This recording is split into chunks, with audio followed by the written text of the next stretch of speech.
ভূতবাগানের কথামালায় আজকের গল্প নারায়ণ গঙ্গোপাধ্যায় রচিত ভুতুড়ে। আমি যতই বলি ভূত নেই, ওসব স্রেফ গাজার কলকে, কেসটা ততই চেঁচাতে থাকে। যেদিন ঘাড় মোটকে দেবে সেদিন টের পাবি, বুঝলি? আরে যা যা, একটা চীনাবাদামের খোলা ছাড়াতে ছাড়াতে আমি বললাম, রেখে দে তোর ভূত, আমার কাছে এসেই দেখুক না বাচাধন, আমি নিজেই তার ঘাড় মোটকে দেব।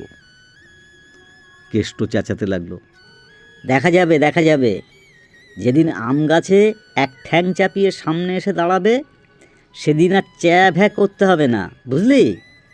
এখন ঘুঘু দেখছিস, তখন ফাঁদ দেখবি। ওসব নওগাঁ ব্র্যান্ড শিখেই তুলে রাখ, আমি সংক্ষেপে মন্তব্য করলাম। কেষ্টা বলল, তুই পাষণ্ড, তুই নাস্তিক।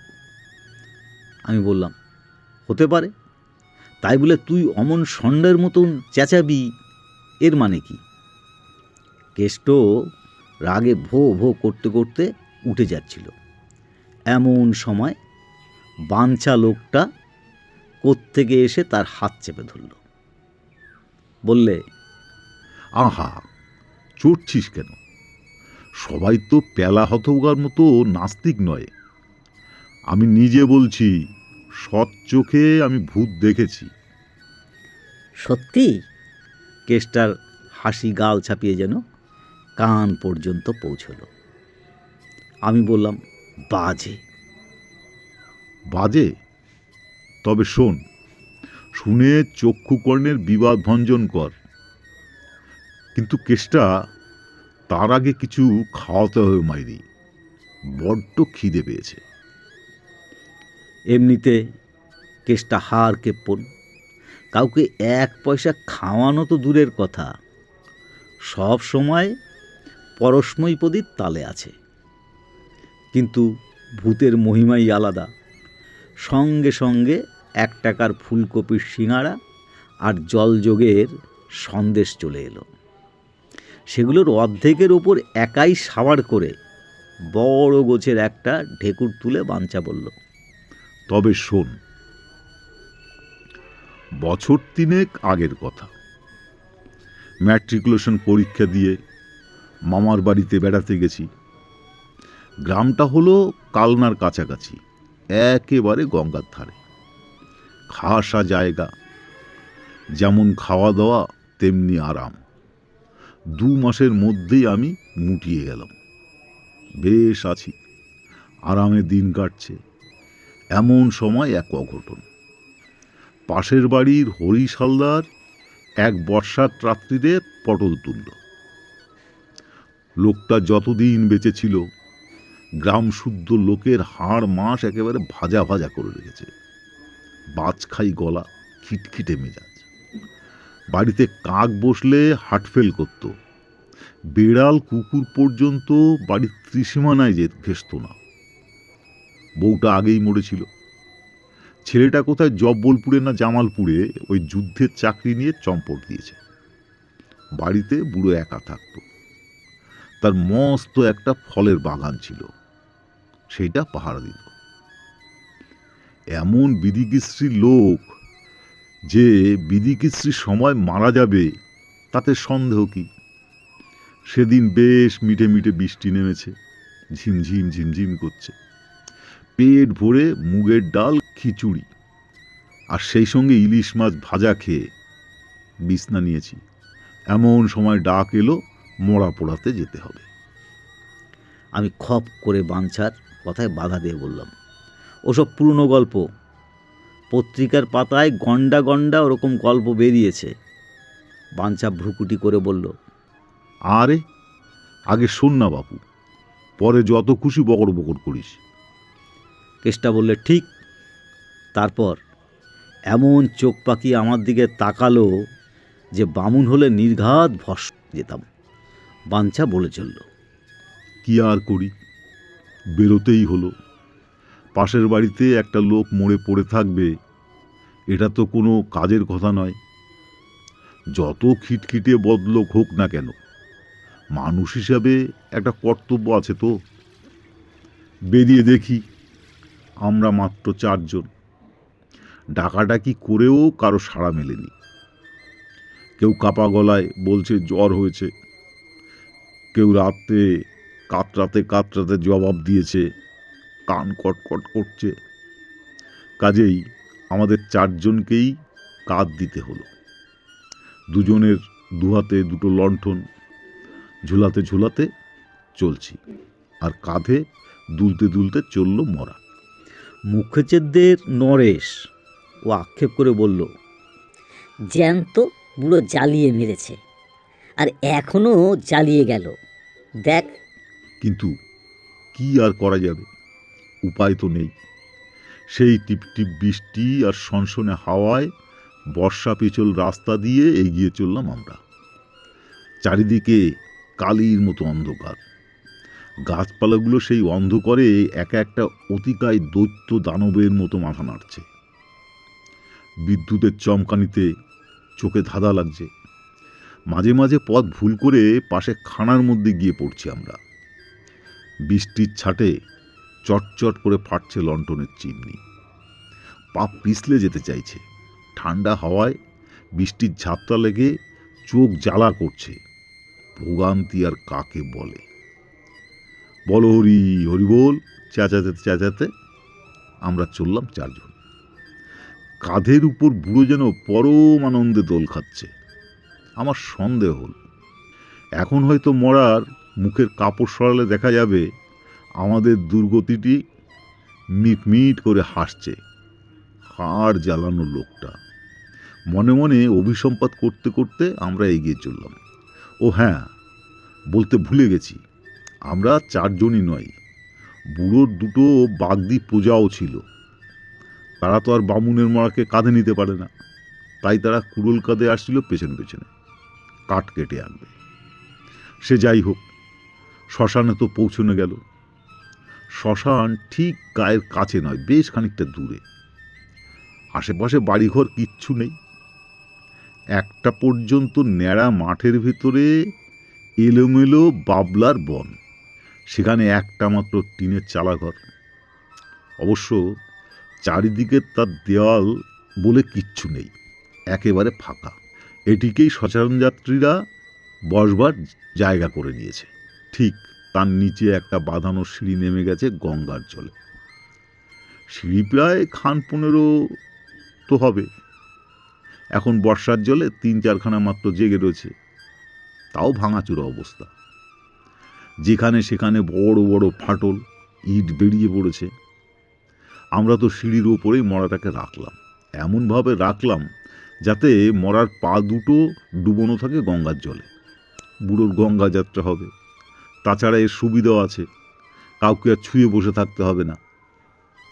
মরা নামিয়ে আমরা গিয়ে বসলাম চালার নিচে। বাগদিরা কাঠ কাটতে গেল। কাঠ আনলে তখন চিতে সাজানো হবে। বসে গল্প জুড়ে দিলাম।